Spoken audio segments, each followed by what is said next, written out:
जंगल की झोपड़ी से अपना घर जगन और गीता का छोटा सा घर गांव में था, पर गरीबी ने उन्हें कभी चैन से बैठने नहीं दिया। जगन दिहाड़ी करता था, फिर भी घर का खर्च मुश्किल से चलता। एक बार बच्चों की बीमारी और कुछ जरूरी खर्चों के लिए उसे गांव के सेठ रघुनाथ से उधार लेना पड़ा। सेठ ने मीठी बातों में कागज पर अंगूठा लगवा लिया और कहा, चिंता मत कर, समय पर लौटा देना। पर समय ठीक नहीं था, काम कम मिला, ऊपर से बारिश बिगड़ गई। जगन जितना कमाता उतना ही घर में निकल जाता। सेठ का आदमी बार बार तगादा करने आता और गीता की घबराहट बढ़ती जाती। एक दिन सेठ खुद आ गया। उसने कागज दिखाकर कहा, कर्ज नहीं चुका सकते तो घर खाली करो, ये घर मेरे पास गिरवी है। गीता ने हाथ जोड़कर बहुत विनती की, पर सेठ नहीं पिघला। मजबूरी में जगन ने परिवार के साथ अपना सामान बांधा और उसी शाम घर छोड़ना पड़ा। गांव से दूर जंगल की तरफ जाते हुए बच्चों की आंखें भर आईं। रानी ने मां से पूछा, हम अब कहाँ रहेंगे? गीता ने उसका सिर सहलाया, जहां जगह मिलेगी बेटा, बस हम साथ रहेंगे, वही बहुत है। जगन उन्हें एक ऐसे हिस्से में ले गया जहां एक छोटा नाला बहता था और जमीन थोड़ी ऊंची थी। वहीं उन्होंने झाड़ियां काटकर लकड़ियों के सहारे और पत्तों की छत डालकर कच्ची सी झोपड़ी बना ली। पहली रात हवा की आवाज डरावनी लगी, पर जगन ने खुद को मजबूत रखा। अब डरने का समय नहीं, लड़ने का समय है। शुरुआत के दिन बहुत कठिन थे। कभी पेट भर खाना नहीं मिलता, कभी सिर्फ पानी और सूखी रोटी। जगन जंगल से लकड़ियां उलाकर पास के गांव में बेचता। गीता जंगली फल कंद बीन कर घर चलाती। बच्चे भी चुपचाप मदद करने लगे। पर जगन समझ गया था कि सिर्फ लकड़ी बेचकर जिंदगी नहीं चलेगी। उसे कुछ ऐसा करना था जिससे रोज की कमाई बने। एक दिन उसने नाले के किनारे की मिट्टी को देखा। वह नम थी और उपजाऊ लग रही थी। जगन ने सोचा, अगर यहां सब्जी उग जाए तो?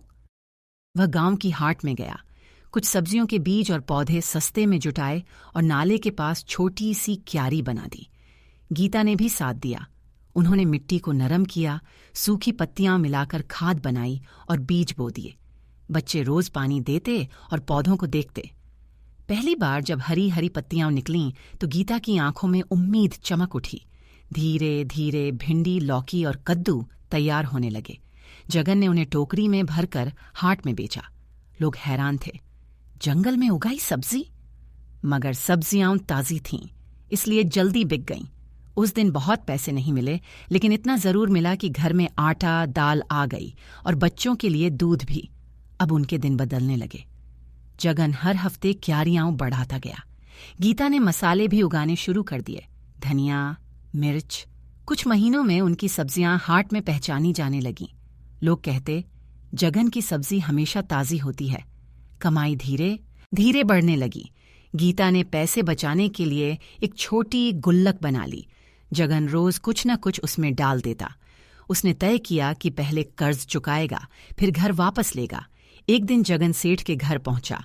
उसकी आवाज में डर नहीं था, मेहनत की ताकत थी। उसने कहा, सेठ जी, मैं आपका कर्ज चुकाने आया हूं। सेठ को भरोसा नहीं हुआ, मगर जब जगन ने पूरे पैसे गिनकर सामने रख दिए तो सेठ का रंग उतर गया। मजबूरी में उसे गिरवी के कागज लौटाने पड़े।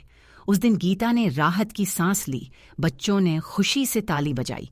वर्षों बाद उन्हें लगा कि उनकी किस्मत अब उनके हाथ में है।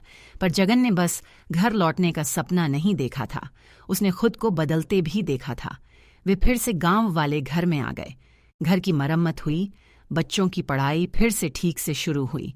मगर जगन ने जंगल वाली खेती नहीं छोड़ी। हर सुबह वह नाले के पास जाता, पौधों को देखता, नई क्यारियां बनाता। गीता भी साथ जाती। अब यह खेती सिर्फ मजबूरी नहीं थी, उनकी नई पहचान बन चुकी थी। एक शाम गीता ने पूछा, अब तो घर मिल गया, फिर भी तुम जंगल क्यों जाते हो? जगन मुस्कुराया, क्योंकि वहीं से हमारी जिंदगी फिर शुरू हुई थी। घर वापस मिला है, पर असली ताकत मेहनत में है। हम सब्जी फल उगाना नहीं छोड़ेंगे, ताकि फिर कभी किसी सेठ के सामने हाथ न फैलाना पड़े। और सच में अब उनका परिवार घर में भी खुश था और जंगल की खेती से उनका गुजारा भी मजबूत था। जंगल ने उनसे सब कुछ छीना नहीं था, जंगल ने उन्हें रास्ता दिया था।